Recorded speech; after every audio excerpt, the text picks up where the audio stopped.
Punjabi radio USA ਸੁਣ ਰਹੇ ਸਾਰੇ ਸਰੋਤਿਆਂ ਨੂੰ ਬਲਵਿੰਦਰ ਕੌਰ ਵੱਲੋਂ ਪਿਆਰ ਭਰੀ ਸਤਿ ਸ੍ਰੀ ਅਕਾਲ ਜੀ। ਸਰੋਤਿਓ, ਪ੍ਰੋਗਰਾਮ ਖਬਰ ਤੇ ਨਜ਼ਰ ਪ੍ਰੋਗਰਾਮ ਦੇ ਵਿੱਚ ਅੱਜ ਸਾਡੇ ਨਾਲ ਹੋਣਗੇ ਸੁਸ਼ੀਲ ਦੋਸਾਂਝ ਤੇ ਦੱਸਣਗੇ ਕਿ ਜਿਹੜੇ ਹੈਡਿੰਗ ਪੜ੍ਹਦੇ ਆਪਾਂ ਖਬਰਾਂ ਦੇ ਪਿੱਛੇ ਕੀ ਕੁਝ ਹੁੰਦਾ ਆ।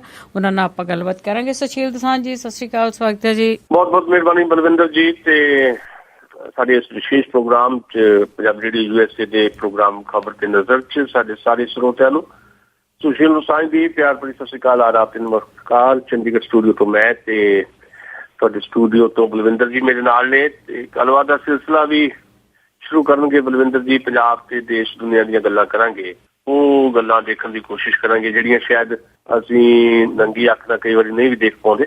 ਤੇ ਇਹੀ ਸਾਡਾ ਮਕਸਦ ਹੈ ਖਬਰ ਤੇ ਨਜ਼ਰ ਦਾ, ਕਿ ਖਬਰ ਦੇ ਹਰ ਪਾਸੇ ਤੇ ਹਰ ਪਰਤ ਉੱਪਰ ਨਜ਼ਰ ਰੱਖੀ ਜਾਏ।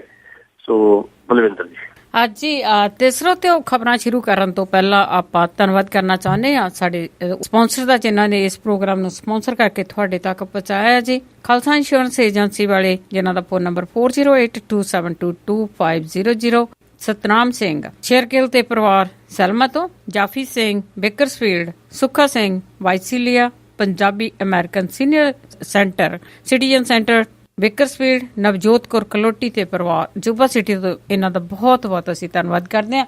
ਅਤੇ ਸੁਸ਼ੀਲ ਜੀ, ਅੱਜ ਪਹਿਲੀ ਖਬਰ ਆਪਾਂ ਸ਼ੁਰੂ ਕਰਦੇ ਹਾਂ। ਜਿਸ ਤਰ੍ਹਾਂ ਕਈ ਦਿਨਾਂ ਤੋਂ ਇਹ ਗੱਲ ਚੱਲ ਰਹੀ ਆ, ਅਨੰਦਪੁਰ ਸਾਹਿਬ ਦੇ ਵਿੱਚ ਜਿਹੜੇ ਸਥਾਪਨਾ ਦਿਵਸ ਮਨਾਉਣੇ ਸੀ, ਉਸ ਦੇ ਵਿੱਚ ਸਿੱਖਾਂ ਨੂੰ ਤਾਂ ਉਸ ਦੇ ਸਥਾਪਨਾ ਦਿਵਸ ਦਾ ਬਹੁਤ ਆ, ਪਰ ਸਾਡੀ ਪੰਜਾਬ ਸਰਕਾਰ ਨੂੰ ਮੋਦੀ ਕਹਿੰਦੇ ਹੁੰਦੇ ਬੁੱਲ ਸੁੱਕਦੇ ਸੀਗੇ, ਤੇ ਹੁਣ ਮੋਦੀ ਨੇ ਅਖੀਰ ਤੇ ਆਣ ਕੇ ਇਨਕਾਰ ਕਰ ਦਿੱਤਾ। ਦੇਖੋ, ਪੰਜਾਬ ਦੇ ਵਿੱਚ ਇਸ ਵੇਲੇ ਜਿਹੜੀ ਸਭ ਤੋਂ ਜ਼ਿਆਦਾ ਐਕਟੀਵਿਟੀਜ਼ ਜਿਹੜੀਆਂ ਹੋ ਰਹੀਆਂ ਉਹ ਅਨੰਦਪੁਰ ਸਾਹਿਬ ਵਾਸਤੇ ਹੋ ਰਹੀਆਂ। ਸਾਰੀ ਜਿਹੜੀ ਸਰਕਾਰੀ ਮਸ਼ੀਨਰੀ ਹੈ ਉਹ ਅਨੰਦਪੁਰ ਸਾਹਿਬ ਦੇ 350 ਸਾਲਾ ਸਥਾਪਨਾ ਦਿਵਸ ਦੇ ਸਮਾਗਮ ਮਨਾਉਣ ਵਾਸਤੇ ਝੋਕ ਦਿੱਤੀ ਗਈ ਹੈ।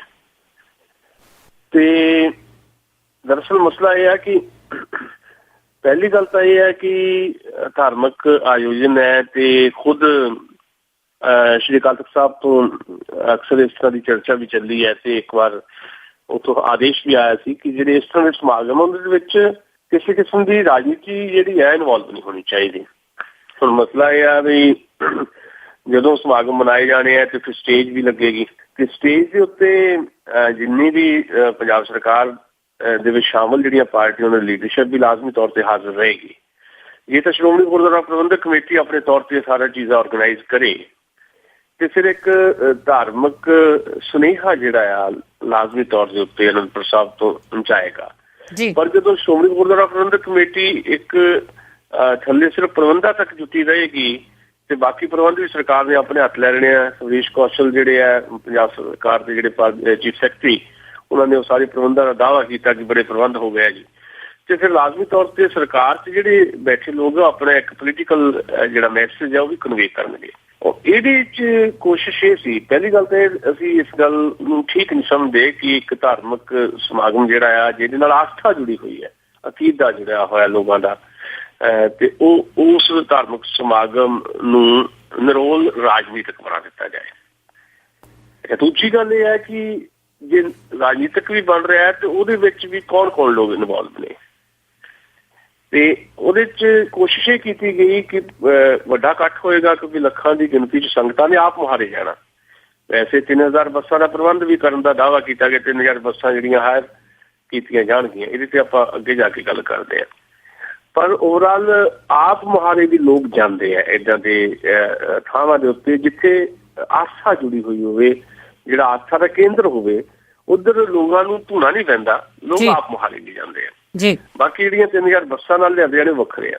ਔਰ ਇੰਨੇ ਲੱਖਾਂ ਦੀ ਗਿਣਤੀ ਜਿਹੜੇ ਲੋਕ ਹੋਣੇ ਆ ਤੇ ਉਹਦੇ 'ਚ ਜੇ ਤੁਸੀਂ ਇੱਕ ਸਟੇਜ ਤਿਆਰ ਕਰਕੇ ਆਪਣੀ ਜਿਹੜੀ ਭਾਈਵਾਲ ਪਾਰਟੀ ਹੈ ਕੇਂਦਰ ਦੇ ਵਿੱਚ ਵੀ, ਉਹਦੇ ਲੋਕਾਂ ਨੂੰ ਵੀ ਨਾਲ ਬਿਠਾਓ ਤੇ ਉਹ ਆਪਣਾ ਮੈਸੇਜ ਦੇਣ। ਤੁਸੀਂ ਆਪਣਾ ਦਿਓ ਤੇ ਪੰਜਾਬ ਦੇ ਲੋਕਾਂ ਲਈ ਮੈਸੇਜ ਕੀ ਹੋਏਗਾ? ਇੱਕ ਧਾਰਮਿਕ ਸਮਾਗਮ ਦੇ ਵਿੱਚੋਂ ਦੋ ਵੱਖਰੀਆਂ ਪਾਰਟੀਆਂ, ਸ਼੍ਰੋਮਣੀ ਅਕਾਲੀ ਦਲ ਤੇ ਭਾਰਤੀ ਜਨਤਾ ਪਾਰਟੀ ਦੀ ਲੀਡਰਸ਼ਿਪ ਜਿਹੜੀ ਆ ਆਪਣੇ ਐਂਗਲ ਤੋਂ ਗੱਲ ਕਰੇਗੀ। ਇੱਕ ਜਿਹੜਾ ਮੈਸੇਜ ਕਨਵੇ ਹੋਣਾ ਚਾਹੀਦਾ ਸੀ ਅਨੰਦਪੁਰ ਸਾਹਿਬ ਦੀ ਧਰਤੀ ਤੋਂ, ਬਹੁਤ ਇੱਕ ਪਵਿੱਤਰ ਕਿਸਮ ਦਾ ਜਿਹੜਾ ਮੈਸੇਜ ਕਨਵੇ ਹੋਣਾ ਚਾਹੀਦਾ ਸੀ, ਉਹਦੀ ਥਾਂ ਦੇ ਉੱਤੇ ਦੋ ਤਰ੍ਹਾਂ ਦੇ ਪੋਲੀਟੀਕਲ ਮੈਸੇਜ ਉੱਥੋਂ ਜਾਣਗੇ। ਔਰ ਦੋਨੋਂ ਧਿਰਾਂ ਜਿਹੜੀਆਂ ਇੱਕ ਦੂਜੇ ਦੇ ਮਾਮਲੇ 'ਚ ਇੱਕ ਦੂਜੇ ਦੀ ਜਿਹੜੀ ਜ਼ਮੀਨ ਹੈ ਉਹਨੂੰ ਖੋਹਣ ਦੀ ਕੋਸ਼ਿਸ਼ ਦੇ ਵਿੱਚ ਵੀ ਹੈਗੀਆਂ, ਸਿਧਾਂਤਕ ਤੌਰ ਦੇ ਉੱਤੇ ਵੀ ਬਹੁਤ ਵੱਖਰੀਆਂ। ਤੇ ਇਹਨੂੰ ਕੋਸ਼ਿਸ਼ ਸੀ ਸਾਡੇ ਮੁੱਖ ਮੰਤਰੀ ਦੀ ਬਾਦਲ ਸਾਹਿਬ ਦੀ ਕਿ ਕਿਉਂ ਨਾ ਇਸ ਮੌਕੇ ਨੂੰ ਵਰਤਿਆ ਜਾਏ ਤੇ ਲੋਕਾਂ ਨੂੰ ਇਹ ਦੱਸਿਆ ਜਾਏ ਕਿ ਪ੍ਰਧਾਨ ਮੰਤਰੀ ਆ ਰਹੇ ਨੇ ਨਰਿੰਦਰ ਮੋਦੀ, ਤੇ ਪ੍ਰਧਾਨ ਮੰਤਰੀ ਆ ਕੇ ਥੋੜੀ ਮਿਊਚੁਅਲ ਅੰਡਰਸਟੈਂਡਿੰਗ ਦੇ ਨਾਲ 2-4 ਜਿਹੜੇ ਐਲਾਨ ਕਰ ਜਾਣ ਇੱਥੇ, ਕਿ ਅਸੀਂ ਇਹਨੂੰ ਇੱਕ ਰਾਜਨੀਤਿਕ ਲਾਭ ਵਾਸਤੇ ਜਾਂ ਵੋਟਾਂ 'ਚ ਲਾਭ ਵਾਸਤੇ ਵਰਤੀਏ। ਤੇ ਦੇਖੋ ਜੀ ਮੋਦੀ ਸਾਹਿਬ ਆ ਗਏ ਆ ਤੇ ਅਸੀਂ ਇਸੇ ਕਰਕੇ ਮੋਦੀ ਸਾਹਿਬ ਨੂੰ ਪ੍ਰਧਾਨ ਮੰਤਰੀ ਬਣਾਉਣ ਦੀ ਜਿਹੜੀ ਜ਼ੋਰ ਲਾ ਰਹੇ ਸੀ ਕਿ ਦੇਖੋ ਮੋਦੀ ਸਾਹਿਬ ਨੇ ਪੰਜਾਬ ਲਈ ਕੀ ਕੁਝ ਐਲਾਨ ਕਰ ਦਿੱਤਾ।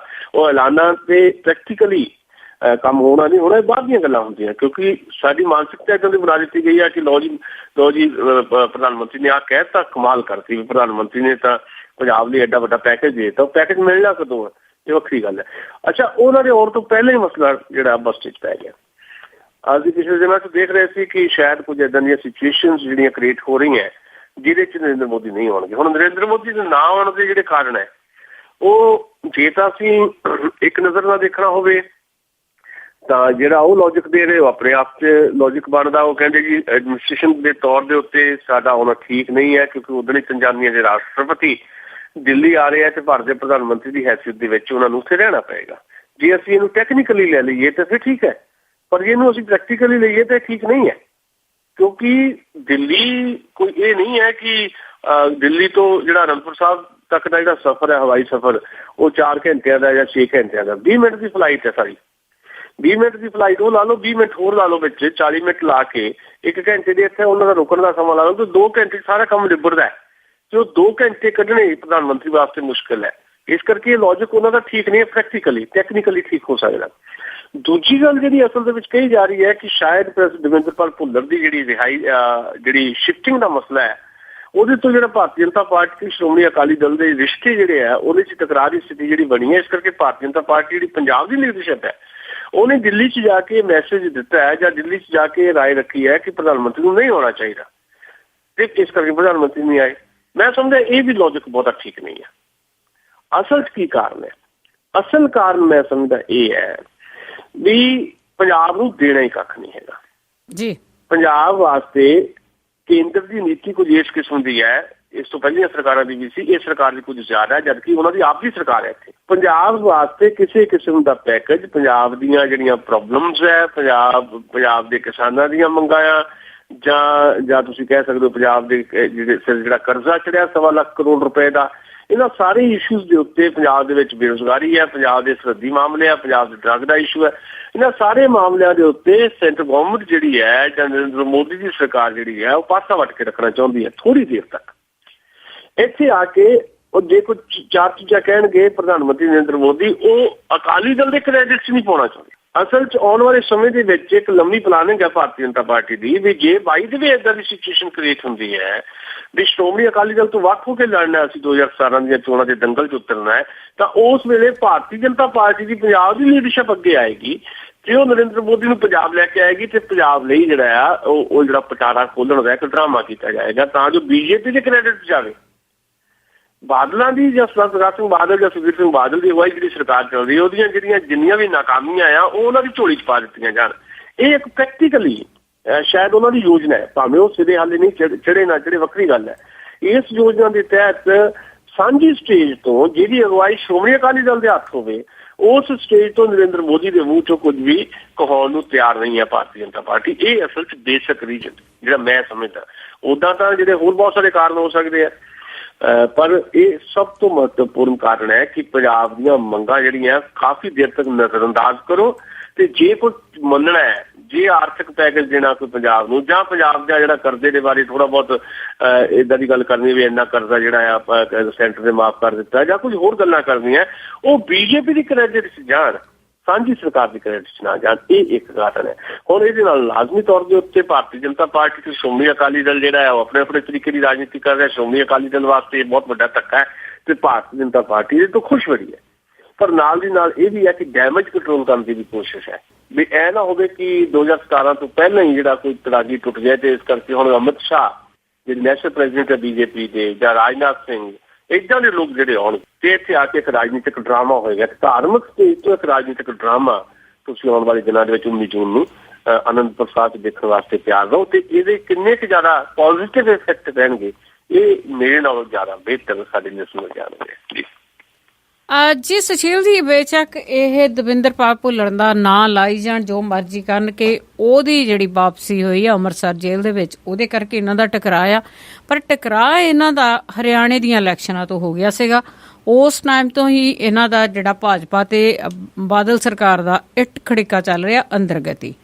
ਤੇ ਹੁਣ ਜਿਹੜੇ ਇਹਨਾਂ ਦੇ ਰਿਸ਼ਤੇ ਆ ਉਹ ਕਿਸ ਤਰ੍ਹਾਂ ਰਹਿਣਗੇ? ਇਹਨਾਂ ਦੇ ਰਿਸ਼ਤੇ ਜਿਹੜੇ ਆ ਪਤੀ ਪਤਨੀ ਵਾਲੇ ਰਹਿਣਗੇ ਜਾਂ ਕੁਰਸੀ ਦਾ ਰਿਸ਼ਤਾ ਆ ਉਹੀ ਰਹੂਗਾ? ਦੇਖੋ, ਮੈਂ ਇਸ ਧਾਰਨਾ ਦਾ ਹੈ ਕਿ ਬਿਹਾਰ ਦੇ ਵਿੱਚ ਜਿਹੜੀਆਂ ਚੋਣਾਂ ਹੋ ਰਹੀਆਂ, ਬਿਹਾਰ ਦੀਆਂ ਚੋਣਾਂ ਜਿੱਥੇ ਬਿਹਾਰ ਦਾ ਵਰਤਮਾਨ ਤੇ ਬਿਹਾਰ ਦਾ ਭਵਿੱਖ ਤੈਅ ਕਰਨਗੀਆਂ, ਜੀ ਉਹਦੇ ਨਾਲ ਪੰਜਾਬ ਦੇ ਵਿੱਚ 2017 ਦੇ ਵਿੱਚ ਕਿਸ ਤਰ੍ਹਾਂ ਦੀ ਪੋਲੀਟੀਕਲ ਸਫਬੰਦੀ ਹੋਣੀ ਹੈ, ਕਿਸ ਤਰ੍ਹਾਂ ਦੀ ਪੋਲੀਟੀਕਲ ਜਿਹੜੀ ਕਤਾਰਬੰਦੀ ਹੋਣੀ ਹੈ, ਇਹ ਵੀ ਤੈਅ ਕਰਨਗੀਆਂ। ਕਿਉਂਕਿ ਦਿੱਲੀ ਦੀਆਂ ਜਿਹੜੀਆਂ ਚੋਣਾਂ ਹੋਈਆਂ, ਦਿੱਲੀ ਦੀਆਂ ਚੋਣਾਂ ਤੋਂ ਬਾਅਦ ਇੱਕਦਮ ਭਾਰਤੀ ਜਨਤਾ ਪਾਰਟੀ ਬੈਕਫੁੱਟ ਤੇ ਆਈ ਸੀ। ਹੁਣ ਸਭ ਤੋਂ ਮਹੱਤਵਪੂਰਨ ਇਸ ਵੇਲੇ ਭਾਰਤੀ ਜਨਤਾ ਪਾਰਟੀ ਵਾਸਤੇ ਬਿਹਾਰ ਹੈ। ਹੁਣ ਬਿਹਾਰ ਦੀ ਸਿਚੁਏਸ਼ਨ ਏਦਾਂ ਡਿਵੈਲਪ ਹੋ ਗਈ ਵੀ ਉੱਥੇ ਜਿਹੜੇ 20 ਸਾਲ ਤੋਂ ਇੱਕ ਦੂਜੇ ਦੇ ਇੱਕ ਕੁੱਤੇ ਦੇ ਵੈਰੀ ਸੀ, ਉਹ ਭਾਰਤੀ ਜਨਤਾ ਪਾਰਟੀ ਨੂੰ ਰੋਕਣ ਵਾਸਤੇ ਇਕੱਠੇ ਹੋ ਗਏ। ਲਾਲੂ ਪ੍ਰਸਾਦ ਯਾਦਵ ਨੇ ਇਹ ਵੀ ਕਹਿਤਾ ਕਿ ਮੈਨੂੰ ਮਜਬੂਰੀ 'ਚ ਜ਼ਹਿਰ ਪੀਣਾ ਹੈ। ਲਾਲੂ ਯਾਦਵ, ਨਿਤੀਸ਼ ਕੁਮਾਰ, ਕਾਂਗਰਸ, ਰਾਸ਼ਟਰਵਾਦੀ ਕਾਂਗਰਸ ਪਾਰਟੀ ਵਾਲੇ, ਰਾਸ਼ਟਰਵਾਦੀ ਕਾਂਗਰਸ ਪਾਰਟੀ ਦਾ ਬਹੁਤਾ ਬੇਸ ਜਿਹੜਾ ਮਹਾਰਾਸ਼ਟਰ ਦੇ ਵਿੱਚ, ਉਹਦੇ ਬਾਵਜੂਦ ਉਹਨਾਂ ਦਾ ਨੈਸ਼ਨਲ ਜਿਹੜੀ ਕਨਵੈਨਸ਼ਨ ਕੀਤੀ ਉਹਨਾਂ ਨੇ ਪਟਨਾ 'ਚ ਕੀਤੀ, ਬਿਹਾਰ ਦੀਆਂ ਚੋਣਾਂ ਨੂੰ ਧਿਆਨ 'ਚ ਰੱਖ ਕੇ। ਉਹਨਾਂ ਨੇ ਕਿਹਾ ਕਿ ਸਾਡਾ ਗੱਠਜੋੜ ਰਹੇਗਾ ਇਹਨਾਂ ਦਾ। 4 ਜਣੇ ਦਾ ਜਿਹੜਾ ਗੱਠਜੋੜ ਆ ਉਹ ਇੱਕ ਬਹੁਤ ਮਜ਼ਬੂਤ ਕਿਸਮ ਦਾ ਗੱਠਜੋੜ ਹੈ ਤੇ ਉਹਦੇ ਇਫੈਕਟ ਦਿਖਣ ਲੱਗ ਪਏ। ਬਿਹਾਰ ਦੇ ਵਿੱਚ ਨਰਿੰਦਰ ਮੋਦੀ ਨੂੰ ਫੇਸ ਬਣਾ ਕੇ ਲੜਨ ਦੀਆਂ ਗੱਲਾਂ ਹੋ ਰਹੀਆਂ ਸੀ, ਖਬਰਾਂ 'ਚ ਗੱਲ ਸਾਂਝੀ ਕੀਤੀ ਹੈ। ਭਾਵੇਂ ਜਿਹੜੇ ਸੁਸ਼ੀਲ ਮੋਦੀ ਹੈ ਬਿਹਾਰ 'ਚ, ਉਹ ਜਿਹੜੇ ਉਪ ਮੁੱਖ ਮੰਤਰੀ ਰਹਿ ਚੁੱਕੇ ਆ, ਉਹਨਾਂ ਨੇ ਇਸ ਗੱਲ ਦਾ ਖੰਡਨ ਵੀ ਬਾਅਦ 'ਚ ਕਰ ਦਿੱਤਾ।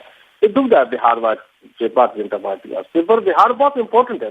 ਜੇ ਤਾਂ ਬਿਹਾਰ ਦੇ ਵਿੱਚ ਇੱਕ ਮਹਾਗਠਜੋੜ ਦੇ ਸਾਹਮਣੇ ਬੀਜੇਪੀ ਰਾਮਵਿਲਾਸ ਪਾਸਵਾਨ ਨਾਲ ਹੈ, ਉਹਨਾਂ ਦੇ ਜੀਤਨ ਰਾਮ ਮਾਂਝੀ ਨੂੰ ਨਾਲ ਜੋੜ ਕੇ, ਜਾਂ ਪੱਪੂ ਯਾਦਵ ਜਿਹੜਾ ਲਾਲੂ ਪ੍ਰਸਾਦ ਯਾਦਵ ਦੇ ਸਾਲਾ ਸਾਹਿਬ ਹੈ, ਉਹਨਾਂ ਨੂੰ ਨਾਲ ਜੋੜ ਕੇ ਥੋੜਾ ਜਿਹਾ ਇੱਕ ਜੁਗਾੜ ਬਣਾ ਲੈਂਦੀ ਹੈ ਬੀਜੇਪੀ। ਤੇ ਬੀਜੇਪੀ ਜਿਹੜੀ ਲੋਕ ਸਭਾ ਚੋਣਾਂ ਦੇ ਵਿੱਚ ਜਿਹੜੀ ਬੀਜੇਪੀ ਨੇ ਇੱਕ ਸਫਾਇਆ ਕੀਤਾ ਸੀ ਉੱਥੇ ਲਾਲੂ ਯਾਦਵ ਦਾ, ਵਿੱਚ ਨਿਤੀਸ਼ ਕੁਮਾਰ ਦਾ, ਉਸ ਪਿੱਛ ਤੇ ਨਹੀਂ ਵੀ ਪਹੁੰਚਦੀ, ਪਰ ਸਰਕਾਰ ਦੌੜ ਜੇ ਕਾਮਯਾਬ ਹੋ ਜਾਵੇ, ਯਾਨੀ ਜਿੱਤ ਜਾਵੇ, ਫਿਰ ਲਾਜ਼ਮੀ ਤੌਰ ਦੇ ਉੱਤੇ ਉਹ ਸੋਚੇਗੀ ਕਿ ਜੇ ਇੰਨੀਆਂ ਪ੍ਰਸਥਿਤੀਆਂ ਦੇ ਬਾਵਜੂਦ ਵੀ ਨਰਿੰਦਰ ਮੋਦੀ ਦੇ ਨਾਂ ਦੇ ਉੱਤੇ ਅਸੀਂ ਬਿਹਾਰ ਜਿੱਤ ਸਕਦੇ ਹਾਂ ਤੇ ਪੰਜਾਬ ਵੀ ਇਕੱਲੇ ਲੜ ਲੈਂਦੇ ਹਾਂ।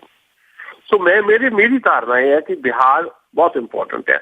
ਜੇ ਬਿਹਾਰ ਦੇ ਵਿੱਚ ਬੀਜੇਪੀ ਜਿੱਤਦੀ ਹੈ ਤੇ ਲਾਜ਼ਮੀ ਤੌਰ ਦੇ ਉੱਤੇ ਪੰਜਾਬ ਦੀਆਂ ਪਿਛਲੇ 8.5 ਸਾਲ ਦੀਆਂ ਸਰਕਾਰ ਦੀਆਂ ਨਾਕਾਮੀਆਂ ਸਾ ਬਾਦਲ ਤੇ ਸੁਖਬੀਰ ਸਿੰਘ ਬਾਦਲ ਦੇ ਗਲ 'ਚ ਪਾ ਕੇ ਨਰਿੰਦਰ ਮੋਦੀ ਦੀ ਅਗਵਾਈ ਦੇ ਵਿੱਚ ਉਹਨਾਂ ਨੂੰ ਫੇਸ ਬਣਾ ਕੇ ਪੰਜਾਬ ਦੇ ਵਿੱਚ ਵੀ ਇਕੱਲੇ ਤੌਰ ਤੇ ਬੀਜੇਪੀ ਚੋਣ ਲੜ ਸਕਦੀ ਹੈ। ਪਰ ਇਹ ਪੋਸੀਬਿਲਿਟੀ ਤਾਂ ਆ ਜੇ ਬਿਹਾਰ ਦੇ ਵਿੱਚ ਬੀਜੇਪੀ ਜਿੱਤਦੀ। ਜੇ ਉੱਥੇ ਬੀਜੇਪੀ ਹਾਰ ਜਾਂਦੀ ਹੈ ਤੇ ਬੀਜੇਪੀ ਨੂੰ ਫਿਰ ਇਲਮ ਹੋ ਜਾਏਗਾ ਕਿ ਨਰਿੰਦਰ ਮੋਦੀ ਦਾ ਜਾਦੂ ਖਤਮ ਹੋ ਚੁੱਕਾ ਹੈ। ਦੂਜੀ ਗੱਲ, ਪੰਜਾਬ ਦੇ ਵਿੱਚ ਜੇ ਇਹ ਸਿਚੁਏਸ਼ਨ ਬਣੇ ਕਿ ਕੱਲ ਨੂੰ ਬੀਜੇਪੀ ਨੂੰ ਇਹ ਲੱਗੇ ਕਿ ਅਸੀਂ ਅਕਾਲੀ ਦਲ ਦੇ ਨਾਲ ਸਾਂਝੇ ਤੌਰ ਤੇ ਚੋਣ ਲੜਾਂਗੇ ਤੇ ਜਿਹੜੀ ਮੁਕਾਬਲੇ 'ਚ ਹੈ, ਚਾਹੇ ਉਹ ਕਾਂਗਰਸ ਹੈ ਜਾਂ ਆਮ ਆਦਮੀ ਪਾਰਟੀ ਹੈ, ਉਹ ਜਿੱਤਣ ਦੀ ਪੋਜੀਸ਼ਨ 'ਚ ਹੈ। ਮੰਨ ਲਓ ਕਾਂਗਰਸ ਕੈਪਟਨ ਅਮਰਿੰਦਰ ਦੀ ਅਗਵਾਈ 'ਚ ਕੱਲ ਨੂੰ ਕਾਂਗਰਸ ਆ ਜਾਂਦੀ ਹੈ ਤੇ ਲਾਜ਼ਮੀ ਤੌਰ ਦੇ ਉੱਤੇ ਦਿੱਕਤ ਰਹੇਗੀ ਅਕਾਲੀ ਬੀਜੇਪੀ ਨੂੰ। ਜੇ ਬੀਜੇਪੀ ਨੂੰ ਇਹ ਲੱਗੇ ਵੀ ਕੈਪਟਨ ਅਮਰਿੰਦਰ ਨੇ ਜਿੱਤ ਜਾਣਾ ਹੈ ਤੇ ਬੀਜੇਪੀ ਅਕਾਲੀ ਦਲ ਨੇ ਹਾਰ ਜਾਣਾ ਹੈ, ਤੇ ਫਿਰ ਬੀਜੇਪੀ ਇਹ ਸੋਚ ਸਕਦੀ, ਜੇ ਉਹਨੂੰ ਲੱਗੇ ਤਾਂ ਉਹ ਸੋਚ ਸਕਦੀ ਹੈ ਵੀ ਹਾਰਨ ਨਾਲੋਂ ਚੰਗਾ ਜੇ ਹਾਰਨਾ ਹੀ ਹੈ ਤੇ ਇਕੱਲੇ ਰਹਿ ਕੇ ਲੜ ਲਈਏ, ਨਾਲੇ ਆਪਣੀ ਤਾਕਤ ਦਾ ਪਤਾ ਲੱਗ ਜੂ, ਨਾਲੇ ਜਿਹੜੀਆਂ ਬਦਨਾਮੀਆਂ ਉਹ ਬਾਦਲਾਂ ਦੀ ਝੋਲੀ ਪਾ ਦਾਂਗੇ ਤੇ ਅਸੀਂ ਚੰਗੀ ਰਾਜਨੀਤੀ ਕਰਕੇ ਬੱਲੇ ਬੱਲੇ ਖੱਟ ਲਾਂਗੇ। ਦੇਖੋ ਜੀ, ਅਸੀਂ ਸਿਧਾਂਤਾਂ ਕਰਕੇ ਅਸੀਂ ਅਕਾਲੀ ਦਲ ਨੂੰ ਛੱਡਤਾ। ਜਿਹੜਾ 35 ਸਾਲ ਤੋਂ ਸਿਧਾਂਤਾਂ ਨੂੰ ਛਿੱਕੇ ਟੰਗ ਕੇ ਕੁਰਸੀ ਦਾ ਸਿਧਾਂਤ ਲੈ ਕੇ ਜਿਹੜੀ ਤੁਰੀ ਹੋਈ ਬੀਜੇਪੀ, ਉਹਦੇ ਵਾਸਤੇ ਉਹਦੇ ਕੋਲ ਕੋਈ ਲੌਜਿਕ ਨਹੀਂ ਹੈ। ਹੁਣ ਵੀ ਮੈਂ ਸਮਝਦਾ ਕਿ ਜੇ ਇਹ ਸਿਚੁਏਸ਼ਨਸ ਏਦਾਂ ਡਿਵੈਲਪ ਹੋਣਗੀਆਂ ਤਾਂ ਬੀਜੇਪੀ 1, 2, 4, 5, 10% ਤੱਕ ਚਾਂਸਿਸ ਹੈ ਕਿ ਬੀਜੇਪੀ ਇਕੱਲੀ ਵੀ ਲੜੇ। ਪਰ ਬਹੁਤੀ ਸੰਭਾਵਨਾ 90% ਇਹੀ ਹੈ ਕਿ ਕੁਰਸੀ ਦਾ ਮੋਹ ਨਹੀਂ ਛੱਡਿਆ ਜਾਏਗਾ। ਕੁਰਸੀ ਦਾ ਸਿਧਾਂਤ ਇੱਕੋ ਇੱਕ ਸਿਧਾਂਤ ਹੈ ਅੱਜ ਦੀ ਰਾਜਨੀਤੀ 'ਚ, ਤੇ ਇਹ ਸਾਬਤ ਕੀਤਾ ਹੈ ਦੇਸ਼ ਦੀ ਰਾਜਨੀਤੀ ਨੇ ਵੀ ਤੇ ਪੰਜਾਬ ਦੀ ਰਾਜਨੀਤੀ ਨੇ ਵੀ। ਸੋ ਕੁਰਸੀ ਦਾ ਜਾਂ ਸੱਤਾ ਦਾ ਲਾਲਚ ਜਿਹੜਾ ਆ, ਇਹਨਾਂ ਨੂੰ ਸਾਰੇ ਮਤਭੇਦਾਂ ਦੇ ਬਾਵਜੂਦ 90% ਹਾਲੇ ਵੀ ਇਕੱਠੇ ਰੱਖ ਰਿਹਾ ਤੇ 2017 'ਚ ਵੀ ਇਕੱਠੇ ਰੱਖੇਗਾ। ਪਰ ਦੋ ਸਿਚੁਏਸ਼ਨ ਜਿਹੜੀਆਂ ਮੈਂ ਬਿਹਾਰ ਦੇ ਹਵਾਲੇ ਨਾਲ ਤੇ ਪੰਜਾਬ ਦੇ ਹਵਾਲੇ ਨਾਲ ਤੁਹਾਡੇ ਸਾਂਝੀਆਂ ਕੀਤੀਆਂ, ਉਹਨਾਂ ਸਿਚੁਏਸ਼ਨ ਦੇ ਵਿੱਚ ਬੀਜੇਪੀ ਸੋਚ ਸਕਦੀ ਹੈ ਪਰ ਉਹ ਵੱਧ ਤੋਂ ਵੱਧ 10% ਇਹਦੀ ਉਮੀਦ ਹੈ ਜੀ। ਮੇਰਾ ਅਗਲਾ ਸਵਾਲ ਇਹ ਆ ਕਿ ਜਿਸ ਤਰ੍ਹਾਂ ਆਪਾਂ ਕੈਪਟਨ ਅਮਰਿੰਦਰ ਸਿੰਘ ਦੀ ਗੱਲ ਕਰੀਏ ਜਾਂ ਕੈਪਟਨ ਅਮਰਿੰਦਰ ਸਿੰਘ ਦੀਆਂ ਗਤੀਵਿਧੀਆਂ ਦੇਖੀਏ ਕਿ ਕਦੀ ਉਹ ਲੰਚ ਕਰ ਰਹੇ ਆ, ਕਦੀ ਉਹ ਮੀਟਿੰਗਾਂ ਕਰ ਰਹੇ ਆ, ਉਹ ਇਸ ਤਰ੍ਹਾਂ ਚੱਲ ਰਿਹਾ। ਕੀ ਉਹਨਾਂ ਦੀਆਂ ਕਨਸੂਆਂ ਹੈ ਕਿ ਉਹ ਵੱਖਰੀ ਪਾਰਟੀ ਬਣਾਉਣਗੇ ਜਾਂ ਉਹ ਕੋਈ ਹੋਰ ਇਰਾਦੇ ਆ ਉਹਨਾਂ ਦੇ? ਦੇਖੋ, ਮੇਰੀ ਕੈਪਟਨ ਅਮਰਿੰਦਰ ਬਾਰੇ ਵੀ ਸਿੱਧੀ ਰਾਏ ਹੈ। ਪੰਜਾਬ ਦੀ ਜਿਹੜੀ ਮੁੱਖ ਵਿਰੋਧੀ ਧਿਰ ਦੇ ਤੌਰ ਤੇ ਕਾਂਗਰਸ ਨੇ ਜਿਹੜੀ ਭੂਮਿਕਾ ਨਿਭਾਉਣੀ ਸੀ ਪਿਛਲੇ 8-8.5 ਸਾਲ ਤੋਂ ਨਹੀਂ ਨਿਭਾਈ ਤੇ ਉਹਦੇ 'ਚ ਕੈਪਟਨ ਅਮਰਿੰਦਰ ਭਾਵੇਂ ਪੰਜਾਬ ਦੇ ਪ੍ਰੈਜ਼ੀਡੈਂਟ ਸੀਗੇ ਕਾਂਗਰਸ ਦੇ ਜਾਂ ਨਹੀਂ ਆ ਹੁਣ, ਉਹਦੇ 'ਚ ਕੈਪਟਨ ਅਮਰਿੰਦਰ ਹੋਰਾਂ ਦੀ ਲਾਜ਼ਮੀ ਤੌਰ ਦੇ ਉੱਤੇ ਇੱਕ ਭੂਮਿਕਾ ਹੈ ਤੇ ਉਹ ਭੂਮਿਕਾ ਨੈਗੇਟਿਵ ਭੂਮਿਕਾ ਹੈ ਕਿ ਤੁਹਾਡੇ ਕੋਲ ਇੱਕ ਓਪੋਜੀਸ਼ਨ ਹੈ, ਤੁਸੀਂ ਉਸ ਓਪੋਜੀਸ਼ਨ ਨੂੰ ਜਿਹੜਾ ਓਪੋਜੀਸ਼ਨ ਦੀ ਜ਼ਿੰਮੇਵਾਰੀ ਹੈ ਉਹਨੂੰ ਨਿਭਾਇਆ ਹੀ ਨਹੀਂ ਤੇ ਫਿਰ ਹਾਰ ਕੇ ਜਦੋਂ ਹਾਈ ਕਮਾਂਡ ਬਦਲ ਦਿੰਦਾ ਸਾਰਾ ਕੁਝ ਤੇ ਕੈਪਟਨ ਦੀ ਥਾਂ ਤੇ ਪ੍ਰਤਾਪ ਸਿੰਘ ਬਾਜਵਾ ਆ ਜਾਂਦੇ ਆ ਤੇ ਫਿਰ ਪ੍ਰਤਾਪ ਸਿੰਘ ਬਾਜਵਾ ਨੂੰ ਪ੍ਰਵਾਨ ਕਰਨ ਨੂੰ ਤਿਆਰ ਨਹੀਂ ਕੈਪਟਨ ਅਮਰਿੰਦਰ। ਹੁਣ ਕੈਪਟਨ ਅਮਰਿੰਦਰ ਨੇ ਮੋਤੀ ਮਹਿਲ ਦੇ ਵਿੱਚ ਬਕਾਇਦਾ ਇੱਕ ਮੀਟਿੰਗ ਕਾਲ ਕੀਤੀ ਸੀ ਕਿਉਂਕਿ ਉਹਨਾਂ ਦੇ ਜਿਹੜੇ ਹਮਾਇਤੀ ਵਿਧਾਇਕ ਹੈ ਉਹਨਾਂ ਵੱਲੋਂ ਇਹ ਇੱਕ ਪ੍ਰੈਸ਼ਰ ਪਾਇਆ ਜਾ ਰਿਹਾ ਸੀ ਕਿ ਹਾਈ ਕਮਾਂਡ ਕੱਲ੍ਹ ਨੂੰ ਫੈਸਲਾ ਕੀ ਕਰਦੇ ਕੀ ਨਹੀਂ ਵੀ ਆਪਾਂ ਪੰਜਾਬ 'ਚ ਕੰਮ ਸ਼ੁਰੂ ਕਰੀਏ, ਸਮਾਂ ਬਹੁਤ ਘੱਟ ਰਹਿ ਗਿਆ ਚੋਣਾਂ 'ਚ। ਸੋ ਇਹਨਾਂ ਦੇ ਸਾਹਮਣੇ ਪਹਿਲੀ ਗੱਲ ਤਾਂ ਹੈ ਚੋਣਾਂ ਟਾਰਗੇਟ ਹੈ। ਜਿਨ੍ਹਾਂ ਲੋਕਾਂ ਦਾ ਟਾਰਗੇਟ ਚੋਣਾਂ ਹੋਣ ਉਹ ਸਿੱਧੇ ਤੌਰ ਦੇ ਉੱਤੇ ਸੱਤਾਪ੍ਰਸਤ ਪਾਰਟੀਆਂ ਹੁੰਦੀਆਂ ਤੇ ਸੱਤਾਪ੍ਰਸਤ ਪਾਰਟੀਆਂ ਤੋਂ ਲੋਕਾਂ ਦੇ ਭਲੇ ਦੀ ਕੋਈ ਉਮੀਦ ਨਹੀਂ ਕੀਤੀ ਜਾ ਸਕਦੀ, ਨੰਬਰ 1। ਦੂਜੀ ਗੱਲ, ਜਿਹੜੀ ਮੋਤੀ ਮਹਿਲ 'ਚ ਮੀਟਿੰਗ ਹੋਈ ਹੈ ਉਸ ਮੀਟਿੰਗ ਦੇ ਵਿੱਚ ਉਹਨੇ 37 MLA ਬਣਾਏ ਸੀ, 35 ਸ਼ਾਮਲ ਹੋਏ ਆ। ਸੋ ਤਾਕਤ ਕੈਪਟਨ ਅਮਰਿੰਦਰ ਨੇ ਕਾਂਗਰਸ 'ਚ ਆਪਣੀ ਫੇਰ ਤੋਂ ਪ੍ਰਗਟਾ ਦਿੱਤੀ ਹੈ ਕਿ ਮੇਰੇ ਕੋਲ ਬਹੁਤ ਗਿਣਤੀ ਵਿਧਾਇਕ ਵੀ ਹੈ, ਮੇਰੇ ਕੋਲ ਬਹੁਤ ਗਿਣਤੀ ਜਿਹੜੇ ਕਾਂਗਰਸ ਦੀ ਲੀਡਰਸ਼ਿਪ ਤੋਂ ਲੈ ਕੇ ਉੱਪਰ ਤੱਕ ਉਹ ਵੀ ਹੈ। ਇਸ ਮੀਟਿੰਗ ਦੇ ਵਿੱਚ 3 MLA ਸੀ, ਵਿੱਚ ਉਹਦੇ ਕਰਨ ਬਰਾੜ ਵੀ ਸ਼ਾਮਲ ਸੀ, ਜਿਹਨੇ ਕਿਹਾ ਕਿ ਸਾਨੂੰ ਵੱਖਰੀ ਪਾਰਟੀ ਬਣਾਉਣੀ ਚਾਹੀਦੀ ਹੈ। ਬਾਕੀ 32 MLA ਇਸ ਪੱਖ 'ਚ ਨਹੀਂ ਸੀ, ਉਹਨਾਂ ਦਾ ਕਹਿਣਾ ਸੀ ਕਾਂਗਰਸ ਦੇ ਅੰਦਰ ਹੀ ਰਹਿ ਕੇ ਲੜਾਈ ਲੜਨੀ ਚਾਹੀਦੀ ਹੈ ਤੇ ਅਲਟੀਮੇਟਲੀ ਕੈਪਟਨ ਅਮਰਿੰਦਰ ਨੇ ਫੈਸਲਾ ਕੀਤਾ ਸਾਰਿਆਂ ਦੀ ਸਲਾਹ ਦੇ ਨਾਲ ਵੀ ਅਸੀਂ ਵੱਖਰੀ ਪਾਰਟੀ ਨਹੀਂ ਬਣਾਉਣੀ, ਅਸੀਂ ਲੜਾਂਗੇ ਪੰਜਾਬ 'ਚ, ਸੜਕਾਂ ਤੇ ਜਾਵਾਂਗੇ, ਪੰਜਾਬ ਦੇ ਥਾਣਿਆਂ ਨੂੰ ਘੇਰਾਂਗੇ। ਹੁਣ ਇਹ ਸੁਣਨ ਨੂੰ ਬੜਾ ਚੰਗਾ ਲੱਗਦਾ ਵੀ ਲਓ ਜੀ ਪੰਜਾਬ ਦੇ ਥਾਣੇ ਤੇ ਘੇਰਨਗੇ, ਪੰਜਾਬ ਦੀਆਂ ਸੜਕਾਂ ਤੇ। ਮੈਨੂੰ ਅਸਲ ਦੇ ਵਿੱਚ ਜੇ ਆਪਾਂ ਬਿਲਕੁਲ ਹੀ ਇੱਕ ਸਧਾਰਨ ਗੱਲ ਕਰੀਏ, ਕਦੀ ਇਹ ਹੋਇਆ ਕਿ ਮਹਿਲਾਂ 'ਚ ਰਹਿਣ ਵਾਲੇ ਲੋਕ ਸੜਕਾਂ ਤੇ ਆ ਜਾਣ? ਜਿਸ ਘਰ ਦਾ ਨਾ ਹੀ ਮੋਤੀ ਮਹਿਲ ਆ, ਉਸ ਮਹਿਲ ਦੇ ਰਾਜੇ ਜਿਹੜੇ ਆ ਸੜਕਾਂ ਤੇ ਆ ਕੇ ਲੜਦੇ ਹੋਏ ਲੋਕਾਂ 'ਚ ਸ਼ਾਮਲ ਨਹੀਂ ਹੋ ਸਕਦੇ। ਤਾਂ ਠੀਕ ਆ, ਅਖਬਾਰਾਂ ਦੇ ਵਿੱਚ ਫੋਟੋ ਲਵਾਉਣ ਵਾਸਤੇ 2-4 ਵਾਰ ਕਿਤੇ ਇੱਧਰ ਉੱਧਰ ਮਾਰੀਆਂ, 4 ਕਾਂਗਰਸੀਆਂ ਨੂੰ ਨਾਲ ਲੈ ਕੇ ਮੁਜ਼ਾਹਰੇ ਦੀ ਸ਼ਕਲ ਦੇ ਵਿੱਚ ਚੱਲ ਜਾਣਗੇ, ਪਰ ਲਗਾਤਾਰ ਕੰਟੀਨਿਊਟੀ ਜਿਹੜੀ ਹੈ ਲੋਕਾਂ ਦੇ ਇਸ਼ੂਜ਼ ਦੇ ਉੱਤੇ ਇੱਕ ਸੰਘਰਸ਼ ਖੜਾ ਕਰਨਾ, ਇਹ ਬਿੱਤੋਂ ਬਾਹਰ ਹੈ ਕਿਉਂਕਿ ਉਹਨਾਂ ਦੀ ਕਾਰਜਸ਼ੈਲੀ, ਉਹਨਾਂ ਦੀ ਜੀਵਨ ਸ਼ੈਲੀ ਉਸ ਕਿਸਮ ਦੀ ਹੈ। ਹਾਂ, ਕਿਉਂਕਿ ਉਹ ਸੱਤਾਪ੍ਰਸਤ ਪਾਰਟੀ ਹੈ, ਹਕੂਮਤ ਦੇ ਵਿੱਚ ਵਾਪਸ ਆਉਣਾ ਚਾਹੁੰਦੇ ਆ, ਮੁੱਖ ਮੰਤਰੀ ਫਿਰ ਤੋਂ ਬਣਨਾ ਚਾਹੁੰਦੇ ਆ, ਇਸ ਕਰਕੇ ਉਹ ਸਾਰੇ ਹੱਥਕੰਡੇ ਜਿਹੜੇ ਆ ਰਾਜਨੀਤਿਕ ਤੌਰ ਦੇ ਉੱਤੇ ਅੱਜ ਦੀ ਵੋਟ ਰਾਜਨੀਤੀ ਜਿਹੜੀ ਡਿਮਾਂਡ ਕਰਦੀ ਹੈ ਉਹ ਜ਼ਰੂਰ ਉਹ ਵਰਤਣਗੇ, ਪਰ ਨਾਲ ਦੀ ਨਾਲੇ ਫੈਸਲਾ ਵੀ ਪ੍ਰਤਾਪ ਸਿੰਘ ਬਾਜਵਾ ਦੇ ਖਿਲਾਫ ਨਹੀਂ ਬੋਲਣਾ ਕਿਉਂਕਿ ਹਾਈ ਕਮਾਂਡ ਵੱਲੋਂ ਇੱਦਾਂ ਦੀ ਡਾਇਰੈਕਸ਼ਨ ਹੈ ਕਿ ਬੜੀ ਛੇਤੀ ਤੁਹਾਨੂੰ ਕਮਾਨ ਜਿਹੜੀ ਪੰਜਾਬ ਦੀ ਸਾਂਭ ਦਿੱਤੀ ਜਾਣੀ ਹੈ। ਸਿਰਫ ਵਿਧਾਇਕਾਂ ਦੇ ਦਬਾਅ ਦੇ ਵਿੱਚ ਆ ਕੇ ਇੱਕ ਤੁਸੀਂ ਕਹਿ ਲਓ ਵੀ ਐਕਸ਼ਨ ਕਰਨ ਦੇ ਨਾਂ ਦੇ ਉੱਤੇ, ਲੋਕਾਂ 'ਚ ਜਾਣ ਦੇ ਨਾਂ ਦੇ ਉੱਤੇ ਅਖਬਾਰਾਂ 'ਚ ਸੁਰਖੀਆਂ ਜ਼ਰੂਰ ਬਣਨਗੇ ਆਉਣ ਵਾਲੇ ਦਿਨਾਂ 'ਚ ਕੈਪਟਨ ਅਮਰਿੰਦਰ ਸਿੰਘ ਜੀ।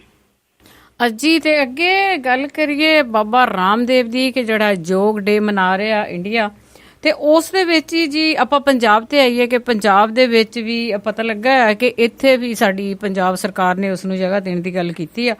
ਇੱਕ ਪਾਸੇ ਤੇ RRS ਦਾ ਰੰਗ ਆ ਰਹੇ ਆ ਅਸੀਂ ਕਿ ਉਹ ਥਾਂ ਥਾਂ ਤੇ ਆ, ਤੇ ਦੂਜੇ ਪਾਸੇ ਇਹ ਕਿਸਾਨਾਂ ਲਈ ਕੁਝ ਨਹੀਂ ਕਰਦੇ, ਹੋਰ ਲੋਕਾਂ ਲਈ ਕੁਝ ਨਹੀਂ ਕਰਦੇ, ਪਰ ਇਹਨਾਂ ਨੂੰ ਫਿਕਰ ਜ਼ਮੀਨਾਂ ਦੇਣ ਦਾ ਯੋਗ ਲਈ ਆ। ਦੇਖੋ, ਬੜਾ ਤਮਾਸ਼ਾ ਹੋ ਰਿਹਾ ਹੈ। ਨਰਿੰਦਰ ਮੋਦੀ ਨਹੀਂ ਆ ਰਹੇ ਅਨੰਦਪੁਰ ਸਾਹਿਬ ਵਾਸਤੇ ਬਾਬਾ ਰਾਮਦੇਵ ਨੂੰ ਰਿਕੁਐਸਟ ਕੀਤੀ ਕਿ ਤੁਸੀਂ ਆਓ ਜੀ।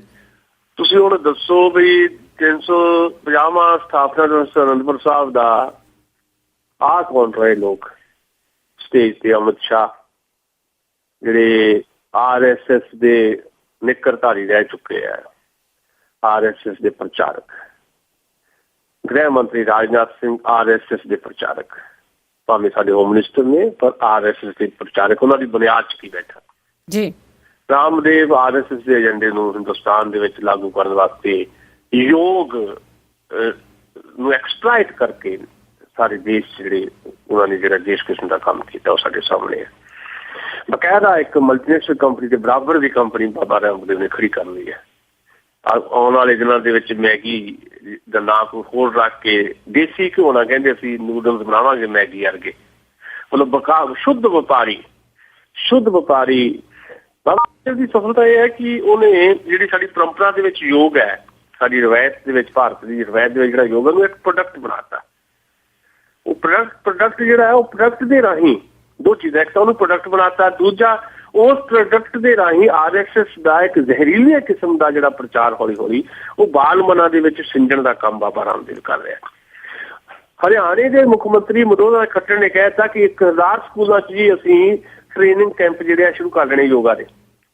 ਯਾਨੀ ਸਕੂਲ ਪਹਿਲਾਂ ਜਿਹੜੀ RSS ਦੀਆਂ ਸ਼ਾਖਾਵਾਂ ਲੱਗਦੀਆਂ ਵੱਖਰੀਆਂ, ਤੇ ਉਹਦੇ ਨਾਲ ਨਾਲ ਸਕੂਲਾਂ ਦੇ ਵਿੱਚ ਵੀ ਯੋਗ ਦੀ ਟ੍ਰੇਨਿੰਗ ਦੇ ਨਾਂ ਦੇ ਉੱਤੇ ਬਕਾਇਦਾ RSS ਦਾ ਏਜੰਡਾ ਲਾਗੂ ਕੀਤਾ ਜਾਏਗਾ। ਇੰਨਾ ਸਾਰਾ ਕੁਝ ਦੇਖ ਰਹੇ ਹਾਂ ਅਸੀਂ, ਤੇ ਪੰਜਾਬ ਦੇ ਮੁੱਖ ਮੰਤਰੀ ਸਾਹਿਬ ਪ੍ਰਕਾਸ਼ ਸਿੰਘ ਬਾਦਲ ਜਿਹੜੇ ਆ ਗਾਹੇ ਵਗਾਏ ਕਈ ਵਾਰੀ ਕਹਿ ਦਿੰਦੇ ਆ ਵੀ ਸਾਨੂੰ ਕੋਈ ਦਿੱਕਤ ਤਾਂ ਨਹੀਂ, BJP ਜਿਵੇਂ ਮਰਜ਼ੀ ਕੰਮ ਕਰੇ, ਪਰ ਨਾਲ ਚਿੰਤਾ ਪ੍ਰਗਟ ਕਰਦੇ ਆ ਪੰਜਾਬ ਦੇ ਪਿੰਡਾਂ 'ਚ ਵੀ RSS ਜਾਣ ਨੂੰ ਬੈਠੀ ਹੈ। ਤੇ ਬਾਦਲ ਸਾਹਿਬ ਰਾਮਦੇਵ ਨੂੰ ਸੱਦਾ ਦੇ ਰਹੇ ਆ, ਰਾਮਦੇਵ ਉਹਨੂੰ ਥੋੜੀ ਜ਼ਮੀਨ ਮੰਗ ਰਿਹਾ। ਰਾਮਦੇਵ ਕਹਿੰਦੇ ਚੰਡੀਗੜ੍ਹ ਦੇ ਨੇੜੇ ਜ਼ਮੀਨ ਦੇ ਦਿਓ ਜੀ। ਉਹ ਜ਼ਮੀਨ ਕਿਹਦੀ ਨੇ ਵਰਤੀ ਜਾਣੀ ਹੈ? ਇੱਕ ਤਾਂ ਜਿਹੜੇ ਸੋ ਕਾਰਡ ਪ੍ਰੋਡਕਟ ਜਿਹੜੇ ਉਹਦੇ, ਚਾਹੇ ਉਹ ਕਿੰਨੇ ਵੀ ਪ੍ਰੋਡਕਟ ਉਹ ਆਪਣਾ ਵਪਾਰ ਦੇ ਤੌਰ ਤੇ ਕਰ ਰਿਹਾ, ਉਹਨਾਂ ਦੀ ਪ੍ਰੋਡਕਸ਼ਨ ਵਾਸਤੇ ਉਹ ਜ਼ਮੀਨ ਵਰਤੀ ਜਾਏਗੀ। ਦੂਜਾ ਯੋਗਾ ਦੇ ਰਾਹੀਂ RSS ਦਾ ਜਿਹੜਾ ਮਹੀਨ ਕਿਸਮ ਦਾ ਏਜੰਡਾ ਆ ਉਹ ਲਾਗੂ ਕਰਨ ਦਾ ਕੰਮ ਜਿਹੜਾ ਆ ਰਾਮਦੇਵ ਕਰੂਗਾ। ਫਿਰ ਪੰਜਾਬ ਦੇ ਸਕੂਲਾਂ 'ਚ ਵੀ ਪਹੁੰਚੂਗਾ, ਤੇ ਬਾਦਲ ਸਾਹਿਬ ਖੁੱਲੇ ਗੱਫੇ ਵੀ ਦੇਣਗੇ, ਉਹਨਾਂ ਨੂੰ ਸੱਦੇ ਵੀ ਦੇ ਰਹੇ ਆ, ਤੇ ਅਨੰਦਪੁਰ ਸਾਹਿਬ ਵੀ ਬੁਲਾ ਰਹੇ ਆ। ਸੋ ਮੈਂ ਸਮਝਦਾ ਕਿ ਇਹ ਸਾਰੀਆਂ ਚੀਜ਼ਾਂ ਦੇ ਨਾਲ ਜਿਹੜੀ ਪੰਜਾਬੀ ਮਾਨਸਿਕਤਾ ਆ ਉਹਨੂੰ ਦੂਸ਼ਿਤ ਕਰਨ ਦਾ ਇੱਕ ਪੂਰੇ ਦਾ ਪੂਰਾ ਇੱਕ ਪ੍ਰੋਗਰਾਮ ਜਿਹੜਾ RSS ਨੇ ਜਿਹੜਾ ਤੈਅ ਕੀਤਾ ਹੋਇਆ, ਉਸ ਪ੍ਰੋਗਰਾਮ ਨੂੰ ਅੱਗੇ ਵਧਾਉਣ ਦੇ ਵਿੱਚ ਅਚੇਤ ਸੁਚੇਤ ਜੋ ਵੀ ਤੁਸੀਂ ਸਮਝ ਲਓ ਜਾਂ ਵੋਟ ਰਾਜਨੀਤੀ ਹੈ, ਉਹ 'ਚ ਬਾਦਲ ਸਾਹਿਬ ਜਿਹੜੇ ਆ ਉਹ ਸ਼ਾਮਲ ਦਿਖਾਈ ਦੇ ਰਹੇ ਜੀ। ਹਾਂਜੀ ਜੀ, ਬਿਲਕੁਲ ਸ਼ਾਮਲ ਆ, ਬਿਲਕੁਲ ਪੂਰੇ ਖੁੱਬੇ ਹੋਏ ਆ ਜੀ ਉਸ ਦੇ ਵਿੱਚ। ਤੇ ਅੱਗੇ ਜੀ ਮੇਰਾ ਆਖਰੀ ਸਵਾਲ ਹੋਊਗਾ, ਜਿਸ ਤਰ੍ਹਾਂ ਸੁਸ਼ਮਾ ਸਵਰਾਜ ਦੀ ਆਪਾਂ ਗੱਲ ਕਰਾਂਗੇ ਕਿ ਜਿਹੜੀ ਹੁਣ ਦੀ ਸਰਕਾਰ ਹੈ, ਕੇਂਦਰ ਦੀ ਸਰਕਾਰ ਹੈ, ਉਹ ਕਹਿੰਦੇ ਅਸੀਂ ਬੜੀ ਸਾਫ਼ ਸੁਥਰੀ ਸਾਡੀ ਸਰਕਾਰ ਆ, ਅਸੀਂ ਬਹੁਤ ਹੀ ਚੰਗਾ ਜਿਹੜੇ ਲੋਕਾਂ ਨੂੰ ਲੈ ਕੇ ਆਂਦਾ ਹੈ ਅੱਗੇ।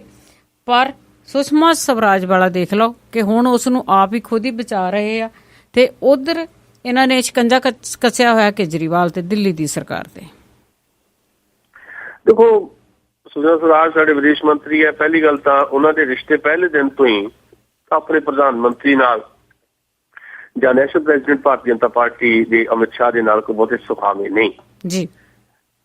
ਜਦੋਂ ਗੁਜਰਾਤ ਦੇ ਵਿੱਚ ਜਿਹੜੇ ਅਮਿਤ ਸ਼ਾਹ ਹੈ ਉਹਨਾਂ ਦੇ ਖਿਲਾਫ ਇੱਕ ਮਾਮਲਾ ਬਣਿਆ, ਤੇ ਉਦੋਂ ਸੁਸ਼ਮਾ ਸਵਰਾਜ ਨੇ ਪਾਰਟੀ ਦੇ ਅੰਦਰ ਮੰਗ ਕੀਤੀ ਕਿ ਇਹਨਾਂ ਨੂੰ ਪਾਰਟੀ ਦੇ ਵਿੱਚੋਂ ਸਸਪੈਂਡ ਕਰਨਾ ਚਾਹੀਦਾ। ਅੱਜ ਉਹ ਨੈਸ਼ਨਲ ਪ੍ਰੈਜ਼ੀਡੈਂਟ ਹੈ। ਨਰਿੰਦਰ ਮੋਦੀ ਦੇ ਪ੍ਰਧਾਨ ਮੰਤਰੀ ਬਣਨ ਤੇ ਵੀ ਸੁਸ਼ਮਾ ਸਵਰਾਜ ਖੁਸ਼ ਨਹੀਂ ਸੀ ਉਹਨਾਂ ਨੂੰ ਜਦੋਂ ਪ੍ਰਧਾਨ ਮੰਤਰੀ ਕੈਂਡੀਡੇਟ ਬਣਾਇਆ। ਉਹਦੇ ਬਾਵਜੂਦ ਸਰਕਾਰ ਬਣ ਕੇ ਨਰਿੰਦਰ ਮੋਦੀ ਨੇ ਉਹਨਾਂ ਨੂੰ ਵਿਦੇਸ਼ ਮੰਤਰੀ ਬਣਾਇਆ। ਨਰਿੰਦਰ ਮੋਦੀ ਵੱਲੋਂ ਏਦਾਂ ਕੋਸ਼ਿਸ਼ ਕੀਤੀ ਜਾ ਰਹੀ ਸੀ ਕਿ ਉਹ ਸਾਰੀਆਂ ਚੀਜ਼ਾਂ ਏਦਾਂ ਸੈਟਲ ਕਰਨ ਤਾਂ ਜੋ ਇੱਕ ਸੁਪਰ ਹੀਰੋ ਦੇ ਤੌਰ ਤੇ ਪਾਰਟੀ ਦੇ ਅੰਦਰ ਵੀ ਉਭਰਨ ਤੇ ਸਰਕਾਰ ਦੇ ਅੰਦਰ ਵੀ ਉਭਰਨ। ਉਹਦੇ 'ਚ ਕੁਝ ਸਮੇਂ ਤੱਕ ਉਹਨਾਂ ਨੇ ਸਫਲਤਾ ਹਾਸਲ ਕੀਤੀ। ਇਨ ਬਿਟਵੀਨ ਅਰੁਣ ਜੇਟਲੀ ਤੇ ਸੁਸ਼ਮਾ ਸਵਰਾਜ ਦੇ ਜਿਹੜੇ ਡਿਫਰੈਂਸਿਸ ਸੀਗੇ ਉਹ ਹੌਲੀ ਹੌਲੀ ਬਾਹਰ ਆਉਣੇ ਸ਼ੁਰੂ ਹੋ ਗਏ। ਤੇ ਜਦੋਂ ਇਹ ਮਾਮਲਾ ਉੱਠਿਆ, ਕੀਰਤੀ ਆਜ਼ਾਦ ਜਿਹੜਾ ਭਾਰਤੀ ਜਨਤਾ ਪਾਰਟੀ ਦਾ ਮੈਂਬਰ ਪਾਰਲੀਮੈਂਟ ਹੈ, ਕਿਸੇ ਵੇਲੇ ਭਾਰਤੀ ਕ੍ਰਿਕਟ ਟੀਮ ਦਾ ਬਹੁਤ ਧਮਾਕੇਦਾਰ ਬੱਲੇਬਾਜ਼ ਹੋ ਰਿਹਾ, ਉਹਨੇ ਇੱਕ ਟਵੀਟ ਕਰਤਾ ਕਿ ਸੁਸ਼ਮਾ ਸਵਰਾਜ ਦਾ ਜਿਹੜਾ ਮਾਮਲਾ ਸਾਡੇ ਸਾਹਮਣੇ ਹੈ, ਇਹਦੇ ਖਿਲਾਫ ਇੱਕ ਸਾਜ਼ਿਸ਼ ਹੈ। ਭਾਰਤੀ ਜਨਤਾ ਪਾਰਟੀ ਦੇ ਅੰਦਰ ਹੀ ਕੋਈ ਆਸਤੀਨ ਦਾ ਸੱਪ ਹੈ, ਯਾਨੀ ਬੁੱਕਲ 'ਚ ਸੱਪ ਹੈ, ਜੋ ਉਹਨੇ ਇਹ ਸਾਜ਼ਿਸ਼ ਰਚੀ ਹੈ। ਇਹ 2-4 ਦਿਨ ਤੋਂ ਮਸਲਾ ਜਿਹੜਾ ਮਗਿਆ ਹੋਇਆ ਹੈ। ਅਰੁਣ ਜੇਟਲੀ ਬੋਲ ਨਹੀਂ ਸੀ ਰਹੇ। ਕੱਲ ਜਦੋਂ ਮੀਡੀਆ ਦਾ ਓਵਰਆਲ ਪ੍ਰੈਸ਼ਰ ਪੈ ਗਿਆ ਕਿ ਅਰੁਣ ਜੇਟਲੀ ਚੁੱਪ ਕਿਉਂ, ਕਿਤੇ ਆਸਤੀਨ ਦਾ ਸੱਪ ਜਾਂ ਬੁੱਕਲ ਦਾ ਸੱਪ ਇਹੀ ਤਾਂ ਨਹੀਂ, ਇਹ ਸਵਾਲ ਉੱਠਣ ਲੱਗ ਪਏ। ਤੇ ਅਰੁਣ ਜੇਟਲੀ ਤੇ ਰਾਜਨਾਥ ਸਿੰਘ ਤੇ ਸੁਸ਼ਮਾ ਸਵਰਾਜ ਦੀ 1.5 ਘੰਟਾ ਬੰਦ ਕਮਰਾ ਮੀਟਿੰਗ ਹੋਈ। ਉਸ ਤੋਂ ਬਾਅਦ ਸੁਸ਼ਮਾ ਸਵਰਾਜ ਤਾਂ ਨਹੀਂ ਸੀ, ਪਰ ਅਰੁਣ ਜੇਟਲੀ ਤੇ ਭਾਰਤ ਦੇ ਹੋਮ ਮਿਨਿਸਟਰ ਰਾਜਨਾਥ ਸਿੰਘ ਨੇ ਇੱਕ ਪ੍ਰੈਸ ਕਾਨਫਰੰਸ ਕੀਤੀ, ਜਿਸ 'ਚ ਅਰੁਣ ਜੇਟਲੀ ਨੇ ਇਹ ਗੱਲਾਂ ਕਹੀਆਂ ਵੀ ਸੁਸ਼ਮਾ ਸਵਰਾਜ ਦੀ ਤਾਂ ਨੀਅਤ ਚੰਗੀ ਸੀ, ਉਹਨੇ ਤਾਂ ਮਾਨਵੀ ਆਧਾਰ ਤੇ ਲਲਿਤ ਮੋਦੀ ਦੀ ਮਦਦ ਕੀਤੀ ਹੈ। ਮਾਨਵੀ ਆਧਾਰ ਤੇ ਭਾਈ ਲਲਿਤ ਮੋਦੀ ਜਿਹੜੇ ਤੇ 16 ਅਪਰਾਧਕ ਕਿਸਮ ਦੇ ਕੇਸ ਹੈ, ਅਪਰਾਧਕ ਆਰਥਿਕ ਅਪਰਾਧੀ ਆ, ਉਹ ਦੇਸ਼ ਦਾ ਭਗੌੜਾ ਆ, 700 ਕਰੋੜ ਰੁਪਏ ਦਾ ਜਿਹੜਾ ਮਨੀ ਲਾਂਡਰਿੰਗ ਦਾ ਉੱਥੇ ਕੇਸ ਹੈ। ਯਾਨੀ ਤੁਸੀਂ ਮਨੁੱਖੀ ਆਧਾਰ ਦੇ ਉੱਤੇ ਏਦਾਂ ਦੇ ਬੰਦੇ ਦੀ ਮਦਦ ਕਰੋਗੇ ਜਿਹੜਾ ਇੰਟਰਨੈਸ਼ਨਲ ਲੈਵਲ ਤੇ ਭਗੌੜਾ ਹੈ। ਕੱਲ ਨੂੰ ਤਾਂ ਤੁਸੀਂ ਕਹਿ ਦੋਗੇ ਅਸੀਂ ਤਾਂ ਦਾਊਦ ਇਬਰਾਹਿਮ ਦੀ ਮਦਦ ਵੀ ਇਸ ਕਰਕੇ ਕੀਤੀ ਮਨੁੱਖੀ ਆਧਾਰ ਤੇ। ਮਨੁੱਖੀ ਆਧਾਰ ਤੇ ਮਦਦ ਕਰਨ ਦਾ ਮਸਲਾ ਤਾਂ ਉਹ ਆ ਜਿਹੜੇ ਜੰਮੂ ਦੇ ਵਿੱਚ ਲੋਕ ਮਰ ਰਹੇ ਉਹਨਾਂ ਦੀ ਕਰੋ। ਤੁਸੀਂ ਮਨੁੱਖੀ ਆਧਾਰ ਤੇ ਮਦਦ ਕਰਨੀ ਹੈ ਤੇ ਪੰਜਾਬ ਮਰ ਰਿਹਾ, ਪੰਜਾਬ ਦੀ ਮਦਦ ਕਰ ਲਓ। ਮਨੁੱਖੀ ਆਧਾਰ ਤੇ ਮਦਦ ਕਰਨੀ ਹੈ ਤੇ ਵਿਦਰਭ ਦੇ ਕਿਸਾਨ ਜਿਹੜੇ ਆ ਰੋਜ਼ 10 ਕਿਸਾਨ ਉੱਥੇ ਖੁਦਕੁਸ਼ੀ ਕਰ ਰਹੇ ਆ। ਹਜ਼ਾਰਾਂ ਕਿਸਾਨ ਪਿਛਲੇ 1 ਸਾਲ ਦੇ ਵਿੱਚ ਖੁਦਕੁਸ਼ੀ ਕਰ ਰਹੇ, ਕਿਉਂ ਨਹੀਂ ਮਨੁੱਖੀ ਆਧਾਰ ਤੇ ਉਹਨਾਂ ਦੀ ਮਦਦ ਹੁੰਦੀ? ਮਨੁੱਖੀ ਆਧਾਰ ਦੇ ਉੱਤੇ ਵੱਖ-ਵੱਖ ਸੂਬਿਆਂ ਦੀਆਂ ਜਿਹੜੀਆਂ ਪ੍ਰੋਬਲਮਸ ਹੱਲ ਕਰ ਲਓ। ਮਨੁੱਖੀ ਆਧਾਰ ਤੇ ਮਦਦ ਕਿਹਦੀ ਕੀਤੀ ਹੈ? ਜਿਹੜਾ ਦੇਸ਼ ਦਾ ਅਪਰਾਧੀ ਹੈ, ਜਿਹਦੀ ਲੋੜ ਹੈ ਦੇਸ਼ ਨੂੰ, ਤੇ ਉਹਨੂੰ ਬਕਾਇਦਾ ਟਰੈਵਲ ਜਿਹੜੇ ਡਾਕੂਮੈਂਟ ਆ ਬਰਤਾਨੀਆ ਤੋਂ ਪੁਰਤਗਾਲ ਜਾਣ ਵਾਸਤੇ ਮੁਹੱਈਆ ਕਰਵਾਉਣ 'ਚ ਮਦਦ ਕੀਤੀ ਸੁਸ਼ਮਾ ਸਵਰਾਜ ਨੇ। ਤੇ ਅੱਜ ਅਰੁਣ ਜੇਤਲੀ ਜਿਹੜੇ ਕੱਲ ਤੱਕ ਚੁੱਪ ਸੀ, ਅੱਜ ਉਹ ਕਹਿੰਦੇ ਆ ਜੀ ਮਨੁੱਖੀ ਆਧਾਰ ਤੇ ਮਦਦ ਕੀਤੀ ਹੈ। ਤੇ ਜਦੋਂ ਉਹਨਾਂ ਨੂੰ ਪੁੱਛਿਆ ਕਿ ਇਹ ਆਸਤੀਨ ਦਾ ਸੱਪ ਕੌਣ ਹੈ, ਬੁੱਕਲ ਦਾ ਸੱਪ ਕੌਣ ਹੈ, ਹੱਸ ਕੇ ਗੱਲ ਟਾਲ ਕੇ ਕਹਿੰਦੇ ਅਗਲਾ ਸਵਾਲ ਕਰੋ। ਇਹ ਸਿਚੁਏਸ਼ਨ ਦੇ ਵਿੱਚ ਤੁਸੀਂ ਦੇਖ ਸਕਦੇ ਹੋ, ਹਾਲਤ ਇਹ ਹੈ ਵੀ ਲਲਿਤ ਮੋਦੀ ਜਿਹੜਾ ਆ, ਉਹਨੇ ਬਕਾਇਦਾ ਇੱਕ ਨਿਊਜ਼ ਚੈਨਲ ਨਾਲ ਗੱਲ ਕੀਤੀ ਕੱਲ। ਉਹਨੇ ਇੱਕ ਗੱਲ ਹੋਰ ਕਹਿਤੀ, ਉਹਨੇ ਮੰਨ ਲਿਆ ਵੀ ਸੁਸ਼ਮਾ ਦਾ ਜਿਹੜਾ ਸਵਰਾਜ ਦਾ ਕੱਬਰ ਹੈ ਉਹਦੇ ਨਾਲ ਮੇਰੇ ਬੜੇ ਚੰਗੇ ਰਿਸ਼ਤੇ ਹੈ ਜੀ। ਰਿਸ਼ਤੇ ਕੇਵਲ ਪਰਿਵਾਰਕ ਨਹੀਂ ਹੈ, ਸਾਡੇ ਜਿਹੜੇ ਆ ਪ੍ਰੋਫੈਸ਼ਨਲ ਰਿਸ਼ਤੇ ਵੀ ਹੈ। ਲਲਿਤ ਮੋਦੀ ਇਹ ਕਹਿੰਦਾ ਸੁਸ਼ਮਾ ਦਾ ਪਤੀ ਜਿਹੜਾ ਸਵਰਾਜ ਕੌਸ਼ਲ ਆ, ਉਹ ਕਹਿੰਦਾ 20 ਸਾਲ ਤੋਂ ਮੇਰਾ ਵਕੀਲ ਹੈ, ਪਿਛਲੇ 4 ਸਾਲ ਤੋਂ ਸੁਸ਼ਮਾ ਦੀ ਬੇਟੀ ਬਾਂਸੁਰੀ ਮੇਰੀ ਵਕੀਲ ਹੈ। ਸਾਡੀ ਨੇੜਤਾ ਇੰਨੀ ਹੈ ਕਿ ਅਸੀਂ ਤਾਂ ਕਈ ਵਾਰੀ ਪਰਿਵਾਰ ਜਿਹੜਾ ਹੈ ਸੁਸ਼ਮਾ ਦਾ, ਮੇਰੇ ਤੋਂ ਕੇਸ ਦੇ ਪੈਸੇ ਵੀ ਨਹੀਂ ਲੈਂਦਾ।